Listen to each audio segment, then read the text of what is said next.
Now the moment we have all been waiting for, happening right now. We are just 30 seconds away from liftoff of the Starliner. It's a top Decatur-made Atlas V rocket. That's exactly right.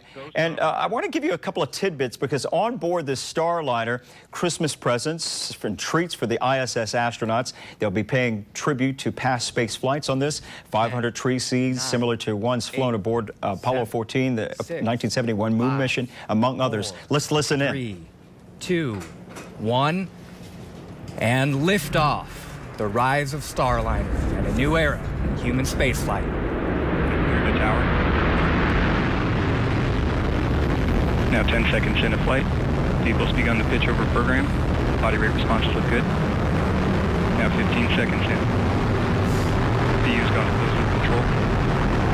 RD-180 looks good at full thrust. Seeing good chamber pressure on both SRBs. Now 26 seconds into flight.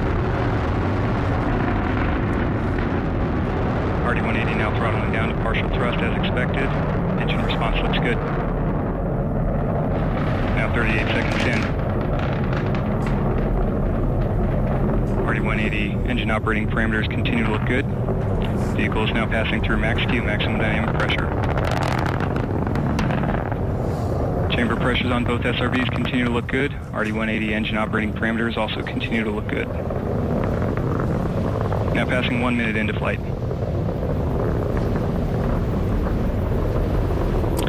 And Mach 1, Atlas V is now supersonic.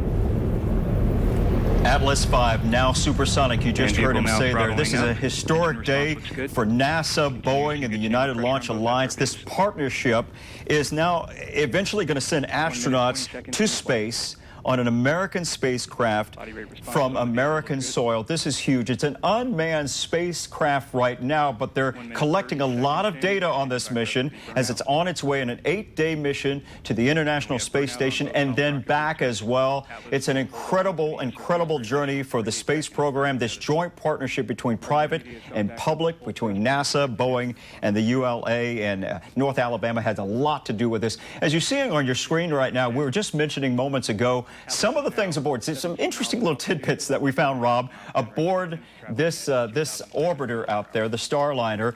Christmas treats and presents for the astronauts. We understand that there will be 500 tree seeds, okay, that will be aboard this. Now, these tree seeds are similar to the ones flown aboard the Apollo 14 in the 1971 moon mission.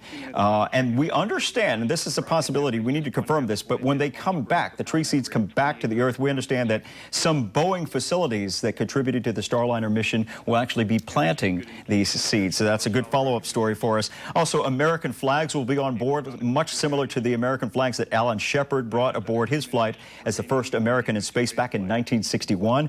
And also a small allotment of patches and flags representing those who made up the space station program will be on board. Obviously, mementos when they come back home. They were out in space. They came back home for future astronauts to be wearing. It's an extremely important and historic day in our space mission to eventually put astronauts, ferry those astronauts, much like we did in the Space Shuttle program that ended in 2011, put them back on board and head back to space. I mean, it's been 8 years since we've been able to get humans up to the International Space Station. So hopefully that changes here pretty soon with this hopefully successful launch. It looks pretty successful right now. And you called it. I mean, how beautiful is that in the dark sky right before sunrise out there in Florida, Cape Canaveral? You could see this all the way up to New Jersey, this launch. So there's going to be a lot of cool images trickling down throughout the East Coast. Look at this. We can actually see it on tower cam right now, Rob. Oh, I pointed it. I didn't think we would. Wow. We should roll on this. Yeah, I pointed the camera southeast, and I'm like, you know, we're probably too far.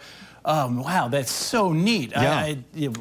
Wow. I just turned it there just out of a hunch that we could be able to see it. So think about this for a second. When I was growing up, I was watching the Apollo. A lot of kids, as they were growing up, they were watching the Space Shuttle missions. And now kids today, kids, you're waking up. This is education as you see it on your screen with the Starliner atop the Atlas V.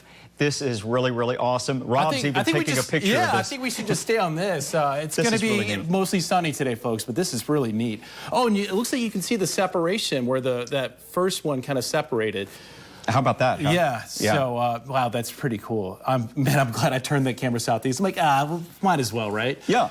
Yeah. Well, and the great thing about this, too, is they're saying this is a million things that they were going to be testing on this. A ton of things. That data, remember, it's unmanned, but it's also going to, include the dummy that's Rosie, the Rocketeer, they're calling her. Right. Named after Rosie the Riveter, if you will. And what they've done is they put all kind of data, wiring, et cetera, all on that potential astronaut, if you will, and they're going to be using that data to find out, okay, what are lessons learned for future flights. They understand that these crews, by the way, could be up. If this is a successful mission, Rob, crews could be launched on this Starliner as soon as early 2020.